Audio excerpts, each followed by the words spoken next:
the Tories will not save you. When I say the Tories will not save you, I also mean the Tories don't want to save you, and the Tories, even if they did want to save you, cannot save you. The Tory party is largely controlled by the big financial interests, big banks, big business, big organisations that aren't actually interested in things like Brexit. They don't want Brexit. They don't want to close the borders. They want money to flow. They want the spice to flow. As I've said in another video, to take the Dune reference, this is a party which serves the interests more than any other in the United Kingdom for neoliberalism. And currently in this country we have shadow parties. We have parties that pretend to be one thing but are actually the other. And the biggest con parties are the Conservatives and the Labour Party. There's nothing absolutely conservative about the incumbent Conservative Party. It's utterly failed to conserve our culture. It's failing to conserve our civilization, and the bottom line is it's failing to conserve our standards because it has absolutely no interest in conservatism. Ever since the rise of Margaret Thatcher, it's been effectively a neoliberal party. It's not interested in conservatism. And then on the other side we have the Labour Party, a party set up to serve the interests of the British working class first and foremost. Well, it's not interested in the British working class anymore, because largely the British working class are white people, and white people for the most part are the enemy, no less than the enemy to the white people who actually control the British Labour Party. And with the dropping of Corbyn and the rise of Keir Starmer, you have now once again, similar to the days under Tony Blair, an explicitly neoliberal Labour Party. So we have a two-party system in that regard.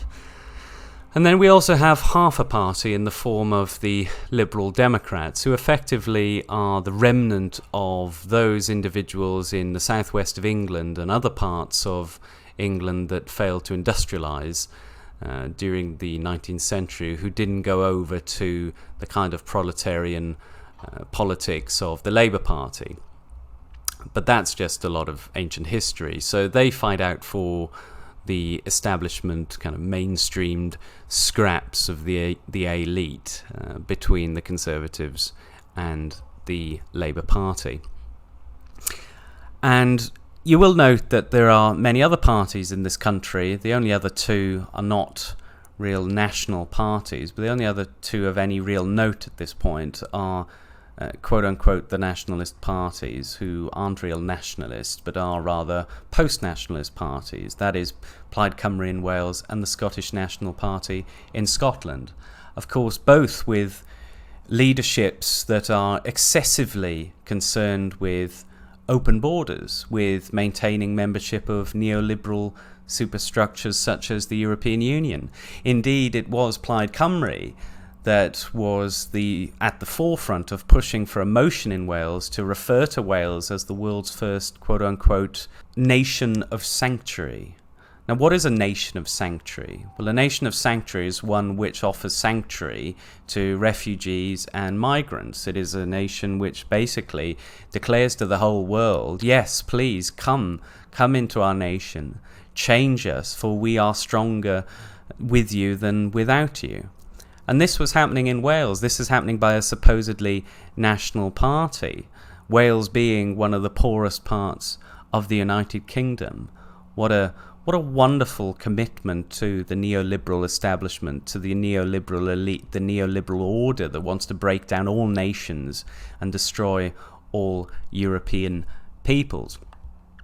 They are effectively, those five parties are the parties in Great Britain that we are compelled to support by the establishment. Any other party which goes outside the rubric of the neoliberal elite, that post-liberal establishment, which looks a lot more like a kind of what they refer to as the bugmen, which is to say individuals who live their lives purely through what is at the bottom of a plastic bag, the consumerati.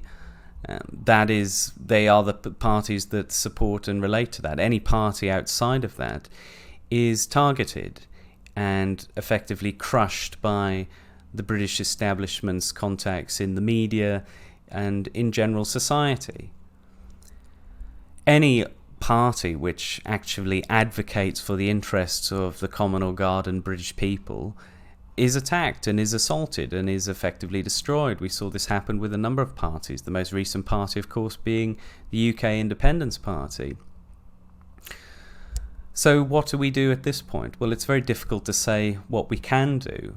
A lot of the right, understandably, have put their eggs in the basket of the Conservative Party, not because they necessarily love the Tories, but because they don't really have much of another choice, because the first past the post political system in the United Kingdom means that the winner takes all.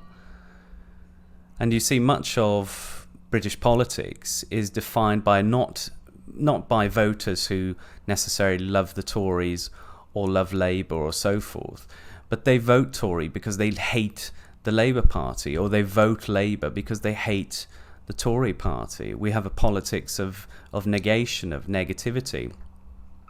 And what this allows to happen effectively is an entrenched establishment which has, in one sense, a left and a right wing, but the distance between that left and right wing is the same distance between the wings of a fly. And that's the space that we're allowed to be a part of at this point.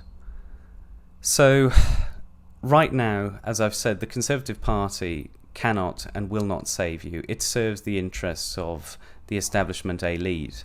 And indeed, when you have individuals like Dominic Cummings, who, of course, has been pushed by the media establishment as the mastermind of Brexit, when you really look into his background and what he wants to do, he effectively wants to turn the British state into something akin to a Silicon Valley startup. And we know where a lot of the problems in the world come from. They come from Silicon Valley. Silicon Valley, which of course has produced all the major technology companies that we use every day, all of those organizations which are monitoring our every word, which are monitoring this very video that you're watching right now. So at the heart of our government, we have neoliberal elites. At the heart of the opposition party, we have neoliberal elites. At the heart of quote-unquote nationalist parties in the United Kingdom, we have political elites.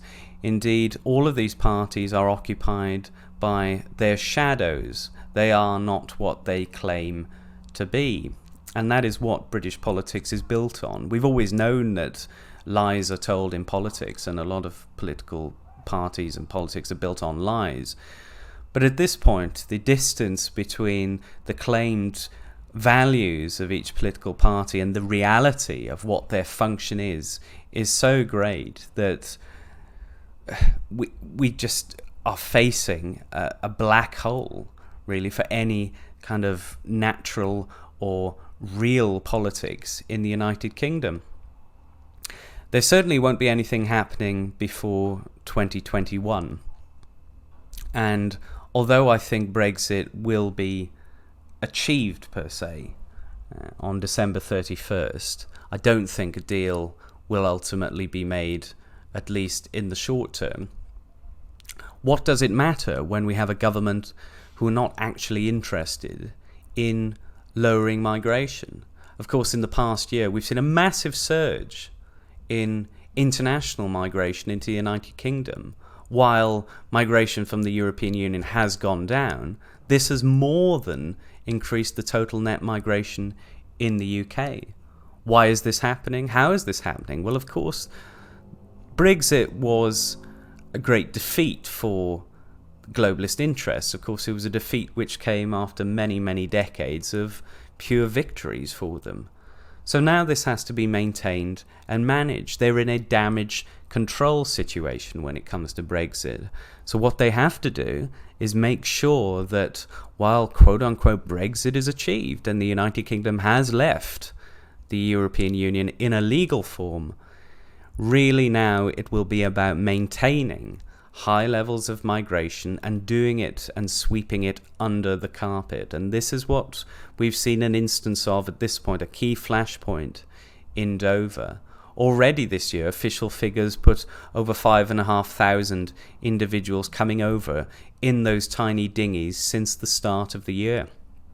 And what has been exposed, of course, is that our so-called border force is much more akin to a welcoming fleet, which ferries them over and very safely and then sends them off to stay in hotels up and down the country. This has all been exposed. But nothing is coming out of government about this. There's absolutely no response. And of course, the media have been almost entirely silent, apart from the BBC, which covered one of the protests a couple of weeks ago. But the only reason it covered the protest, as we all know, is because it got a little bit violent. And it referred to the protest as an anti-immigration protest, even though, of course, as we all know, that protest was about illegal immigration. How could it not be about illegal immigration, since all the individuals being picked up at Dover are illegal migrants attempting to enter the country illegally?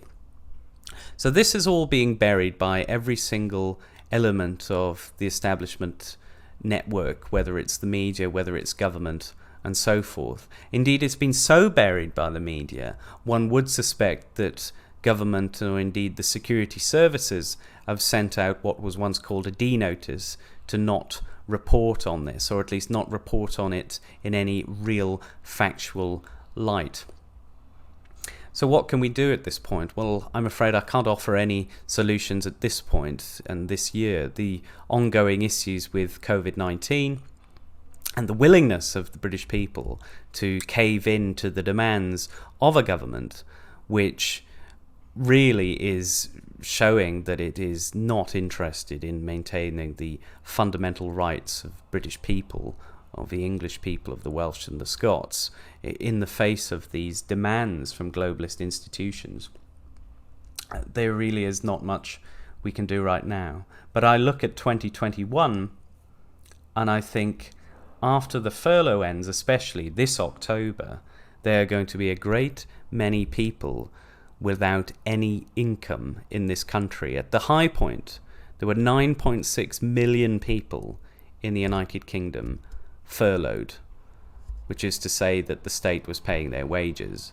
There is still a high proportion of people of that number who are still furloughed, and once the furlough ends in October, they may find themselves unemployed. Indeed, it's estimated that this could be as high as 3 million people instantly unemployed. And this has massive effects upon the economy and is in very many ways a domino effect.